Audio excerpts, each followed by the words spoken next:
मागील काही दिवसांपासून संपूर्ण देशभरात सोशल मीडियावर फिरत असलेल्या चिमुकलीच्या व्हॉइस क्लिपची जोरदार चर्चा सुरू आहे। सी24 तासच्या टीमने या चिमुकलीच्या आवाजातील व्हॉइस क्लिपच्या सत्यतेचा शोध घेतलाय। पाहुयात कोण आहे ही चिमुकली। मागील काही दिवसांपासून महाराष्ट्रासह संपूर्ण देशभरात सोशल मीडियावरती फिरत असलेल्या चिमुकल्या व्हॉइस क्लिपची जोरदार चर्चा सुरू आहे। या व्हॉइस क्लिपच्या माध्यमामधून जगाचा पोशिंदा असलेल्या बळीराजाची व्यथा मांडण्यात आली आहे।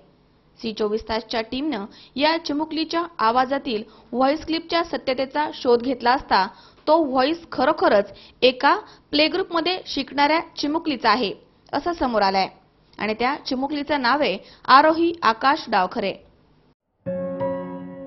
बाबा असं काय करताय? शेतकरी असल्याची केवढी मोठी आम्हाला शिक्षा देताय।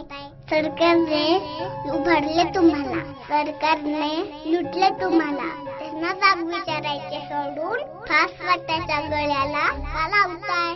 तुम्ही गेल्यावर आईचे हाल कोण पुसणार? तुम्ही गेल्यावर माझ्या चिमुरड्याचे बोट कोण धरणार? बाबा अहो, तुम्ही पिकवलेल्या धान्याचं कोण सर्वांना तुमची आठवण करून देईल, पण तुमच्या आठवणीत ओले झाले माझे डोळे कोण पुसणार?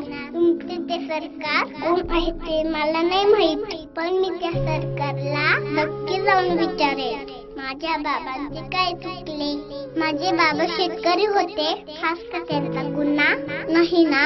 मग करोडो रुपयांचे कर्ज धनिष्ठांना माफ होते, मग माझे बाबा का फास घेतायत? माझ्याही बाबांचे कर्ज माफ करा ना।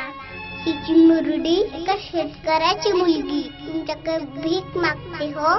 शेतकऱ्यांचे कर्ज माफ करा, माफ करा।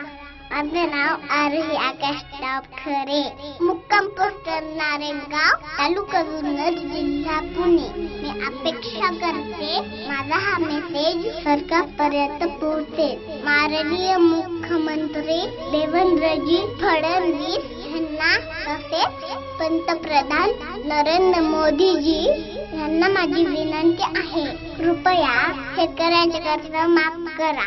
धन्यवाद। कुमारी आरोही हिचे वडील आकाश डावखरे हे नारायणगाव येथे छायाचित्रण आणि लघुपटाच्या दिग्दर्शनाची कामे करतात।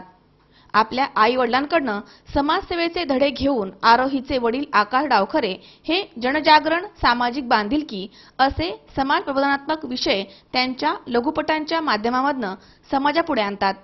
त्यातूनच प्रेरणा घेऊन आकाश डावखरे यांनी आपल्या चिमुरडीच्या हातून देखील समाज प्रबोधन घडावं यासाठी आरोही ही 2.25 वर्षांची असतानाच तिच्याकडनं सरकारसाठी शेतकरी हितार्थ योजना, कर्जमाफी, लेख वाचवा अभियान या आशयाच्या सामाजिक विषयांचे व्हॉइस, अगदी हृदयस्पर्शी व्हॉइस घेतले आणि त्यांचं रेकॉर्डिंग केलंय। आपल्या बाबांच्या या प्रयत्नांना आरोहीनं सुद्धा छान साथ दिली आहे। मुलगी म्हणजे चैतन्य, मुलगी म्हणजे ज्योती, मुलगी म्हणजे साक्षात जगदंबा सरस्वती। आई बाबा ऐकताय ना? मी तुमची मुलगी बोलते। आरोहीच्या आवाजामध्ये ध्वनिमुद्रित केलेली ही व्हॉइस क्लिप सोशल मीडियामध्ये व्हॉट्सअप, फेसबुक, यूट्यूब या माध्यमामधून आकाश डावखरे यांनी प्रसारित केली आहे। या कामामध्ये या चिमुकल्या आरोहीला तिचे काका आणि तिच्या आईचं मोठं योगदान लाभलंय।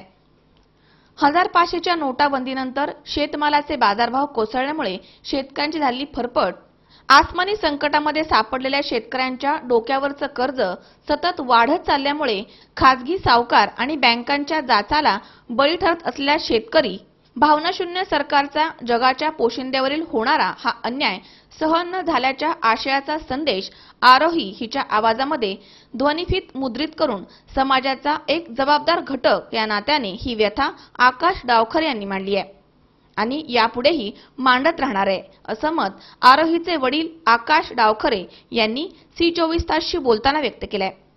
व्हॉइस क्लिप्स तर आम्ही बनवणारच आहोत, त्यांचे वेगवेगळे मुद्दे आम्ही सोशल नेटवर्किंगच्या माध्यमातून मांडणारच आहोत। पण त्याचबरोबर मी शेतकऱ्यांच्या जीवनावरचा एक चित्रपट बनवलाय कसपाट नावाचा, तो लवकरच आम्ही एक फिल्म फेस्टिवल्समध्ये आम्ही फिरवणार आहोत। ती एक आर्ट फिल्म आहे आणि कदाचित तुमच्या सर्वांच्या शुभेच्छा असतील तर लवकरच आम्ही तो चित्रपट प्रदर्शित पण करू। त्याचबरोबर सर मी लवकरात लवकर माझा स्वतःचा YouTube चॅनल येत्या महिनाभरातच सुरू करतोय, ज्याच्यातून वेळोवेळी समाजाच्या संदर्भात असलेल्या वेगवेगळ्या समस्या मी आरोहीच्या आवाजातून तिच्या क्लिप मार्फत आम्ही सोशल नेटवर्किंगवर मांडणार आहोत। आणि आरोहीच्या आवाजाचा इम्पॅक्ट आता आपल्या संपूर्ण महाराष्ट्राला कळलेलाच आहे की एका चिमुरडीच्या आवाजातनं एक आर्त हाक ज्यावेळी प्रत्येकाच्या हृदयापर्यंत पोहोचतो त्यावेळी तो विषय नक्कीच ज्वलंत होतो। सो या गोष्टीचा तसं बघायला गेलं तर हा एक स्वार्थ म्हणूयात आपण, पण तो स्वार्थ आमचा एका चांगल्या गोष्टीसाठी आहे। तर याच्यातून काही समाजाच्या बाबतीत जर एखादी चांगली गोष्ट घडत असेल तर नक्की त्या गोष्टीसाठी आम्ही तयार आहोत आणि वेळोवेळी आम्ही लोकांपर्यंत सोशल नेटवर्किंग मार्फत पोहोचतच आहोत। या सामाजिक उपक्रमाबद्दल सी24 तास परिवाराच्या वतीने आकाश आणि या चिमुकल्या आरोहीचं अभिनंदन करण्यात आलंय आणि पुढील भावी वाटचालीस शुभेच्छाही देण्यात आल्यात। आयुब शेख, सी24 तास, जुन्नर।